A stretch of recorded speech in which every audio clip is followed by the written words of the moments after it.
எல்லாருக்கும் வணக்கம். என் பேரு டாக்டர் ரேச்சல் ரெபேக்கா. நான் இப்போ தமிழ்நாடு அரசு கொடுக்குற 2021க்கான சிறந்த குணச்சித்திர நடிகைக்கான அவார்டை வாங்கியிருக்கேன். ரொம்ப ரொம்ப மகிழ்ச்சி. தமிழ்நாடு அரசு என்னை எப்படி அங்கீகாரம் பண்றது, அதுவும் கடைசி விவசாயி அப்படின்ற படத்துக்காக இந்த அங்கீகாரம் கிடைக்கிறது வந்து எனக்கு ரொம்ப ரொம்ப முக்கியமான அக்னாலேஜ்மெண்ட்டாவே பார்க்குறேன். இப்போ பல கேரக்டர்ஸ் பலர் நடிக்கிறாங்க. நீங்க தேர்ந்தெடுக்கிற கேரக்டர் வந்து இந்த மாதிரி அவார்டு குறிப்பிட்ட ஒரு சில கேரக்டர், அதாவது மக்கள் ரசிக்கக்கூடிய கேரக்டர், அது எந்த பேஸ்ல நீங்க அதெல்லாம் சூஸ் பண்ணி எப்படி அந்த கேரக்டர் உங்களுக்கு செட் ஆகுது?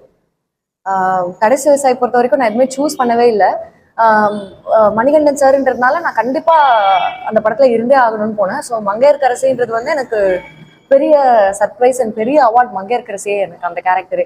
பட் மற்ற படங்கள்ல என்னன்னா, ஏதோ ஒண்ணு எனக்கு ஒத்து போற விஷயமா, என்னால ஒத்துக்கக்கூடிய விஷயமா, இல்ல எனக்கு ரிலேட் ஆகுற விஷயமா இருந்தா மட்டும்தான் பார்த்து பண்ணிட்டு இருக்கேன். ஸோ அதுதான் என்னோட ஒரே ஸ்ட்ராட்டஜியா இருக்கு, சூஸ். இப்போ தமிழ்நாடு எதிர்பார்த்துட்டு இருந்தது ஜனநாயகம் படம், அதுல நீங்க நடிச்சிருக்கீங்க. ஆனா தற்சமயம் வரைக்கும் அந்த படம் ரிலீஸ் ஆகல, அப்படியே லாக் அவுட்லேயே இருக்குது. இது மத்திய அரசு மாநில அரசு சேர்ந்து அவர் வசனம் பண்றத நிர்வாகிகள் இன்னும் அவங்க எதுவுமே சொல்லலை. நிர்வாகிகள் தரப்புல இருந்தும் அந்த நம்பத்தின் தரப்புல இருந்தும் இல்லை. அஸ் நடிகையா நீங்க அந்த படத்துல நடிச்சிருக்கீங்க. உங்களுடைய மனநிலை இது வரைக்கும் அந்த ஜனநாயகம் படம் ரிலீஸ் ஆகல, உங்களுடைய மனநிலை எப்படி? எனக்கு நான் நடிச்ச படம் சீக்கிரம் வரணும்ன்ற ஆசை இருக்கு. அதை தாண்டி ஜனநாயகனுக்கான நெருக்கடிகள்லாம் நீங்கி கண்டிப்பா ஒரு படமா அது நிச்சயமா வெளியே வரும். அது எனக்கு என் கெரியர்ல ரொம்ப முக்கியமான படமா பாக்குறேன். ஏன்னா அவ்வளவு பெரிய பட்ஜெட் படத்துல நான் இது வரைக்கும் நடிச்சதே இல்லை. ஸோ எல்லாமே ரொம்ப பெருசா எனக்கான ஒரு முக்கியமான எக்ஸ்பீரியன்ஸாகவும் லெசனாகவும் தான் எனக்கு ஜனநாயகன் இருக்குது. வினோத் சார் வந்து எனக்கு ரொம்ப நல்ல கேரக்டர் கொடுத்திருந்தாரு. அதனால எனக்கு ரொம்ப ரொம்ப சந்தோஷம் தான். பட் என் படம் சீக்கிரம் வந்துடணுன்ற ஆசை இருக்கு. அந்த இடத்துல மட்டும் நான் காத்திருக்கேன். அதுவும் அவருடைய கடைசி படம், இளையதளபதியோட கடைசி படம், மோஸ்ட் லீடிங் தமிழ் ஆக்டர். அவரு கூட நடிச்ச எக்ஸ்பீரியன்ஸ் உங்களுக்கு எப்படி? எனக்கு ரொம்ப ரொம்ப பெரிய லெசன் லேர்னிங் தான் அவரோட பெர்ஃபார்ம் பண்ணது. ஏன்னா நிஜமாலுமே ரொம்ப முக்கியமான பர்ஃபார்மர் அண்ட் அ ஸ்டார், அந்த காம்பினேஷன்ல தான் நான் அவரை பார்க்குறேன்.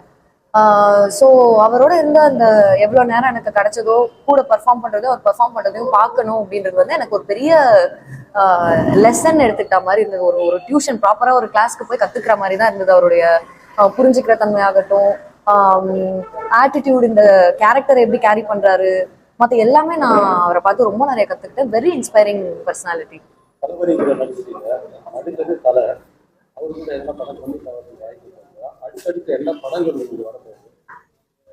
இந்த February 20 தாய்க்கிழவின்ற ஒரு ப்ராஜெக்ட் நம்ம சிவகார்த்திகேயன் சார் ப்ரொடக்ஷன்ஸ்ல ரிலீஸ் ஆகுது. Sivakarthikeyan sir productions and fashion studios வந்து தாய்க்கிழவி ரிலீஸ் பண்றாங்க February 20. அது ராதிகாமா அண்ட் இன்னும் நிறைய ஆர்டிஸ்டோட சேர்ந்து பண்ணியிருக்கேன். ராதிகாமாவோட பொண்ணா நடிச்சிருக்கேன் அந்த படத்துல. ஸோ அந்த படம் இந்த February 20 ரிலீஸ் ஆகுது. அது இல்லாம கிணத்த காணோன்னு இன்னொரு ப்ராஜெக்ட் ரிலீஸ் ஆக போகுது. ஸோ இது ரெண்டு தான் என்னுடைய அப்கமிங் ப்ராஜெக்ட்ஸ். அண்ட் கொஞ்சம் இண்டிபெண்டன்ட் ஃபிலிம்ஸ் வெளியே போயிட்டு இருக்கு ஃபெஸ்டிவல்ஸ்க்கு. அதுல இருந்து நல்ல ரெகக்னிஷன்ஸ் வந்துட்டு இருக்கு. மற்றபடி எந்த ஹீரோ படம் வருதுன்னு எனக்கு தெரியல. நல்ல ஸ்டோரியா இருக்கு, எனக்கான கேரக்டர் ரொம்ப நல்லா இருக்குன்னா நிச்சயமா அது நான் காத்துட்டு தான் இருக்கேன். அந்த வாய்ப்பு தான் எதிர்பார்த்துட்டு இருக்கேன்.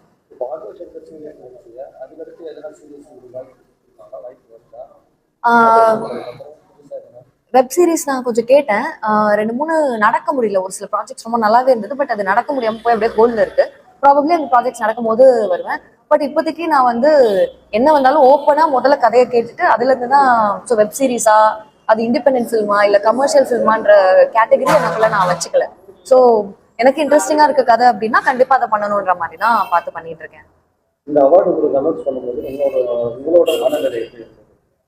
எனக்கு ரொம்ப சந்தோஷமாயிடுச்சு. ஆக்சுவலி நான் வந்து கடைசி விவசாயி வந்த போது பெரிய படம் தியேட்டர்ஸ்ல பெருசா போல. பட் ஆனா அது ஸ்லோவா ஒவ்வொருத்தரும் வீட்டுல பார்க்கும்போது வீட்டுல பார்த்து பார்த்து சம்ஹவ் பயங்கரமா கனெக்ட் பண்ணிக்கிட்டாங்க எல்லாரும்.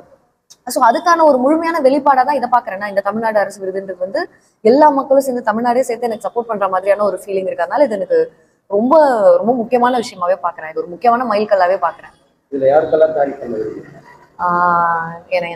என்ன தெரிஞ்ச எல்லாருக்கும், எனக்கு தெரிஞ்ச எல்லாருக்கும், ரொம்ப குறிப்பா Vijay Sethupathi sir productions, tribal arts productions and எங்களுடைய டைரக்டர் மணிகண்டன் சாருக்கு ரொம்ப பெரிய நன்றி சொல்லணும். அண்ட் கூட நடிச்ச அத்தனை நடிகர்கள், குறிப்பா அந்த தாத்தா. ஸோ அவங்க எல்லாருக்குமே, உசிலம்பட்டி மக்கள் எல்லாருக்குமே என்னுடைய நன்றி இருக்கு. அண்ட் ரொம்ப முக்கியமா அந்த படத்தை மங்கையர்க்கரசி ஜட்ஜை நீங்க தான் அந்த மயில பொண்ணீங்களா அப்படின்ற விஷயத்த எல்லாரும் அந்த டைலாக மனசுல எடுத்துக்கிட்டு எங்க பார்க்கும் போதும் அதுதான் எங்களுக்கு ரொம்ப பிடிச்சிருந்ததுன்னு சொல்ற எல்லா மக்களுக்குமே ரொம்ப ரொம்ப ரொம்ப ரொம்ப நன்றி சொல்றேன்.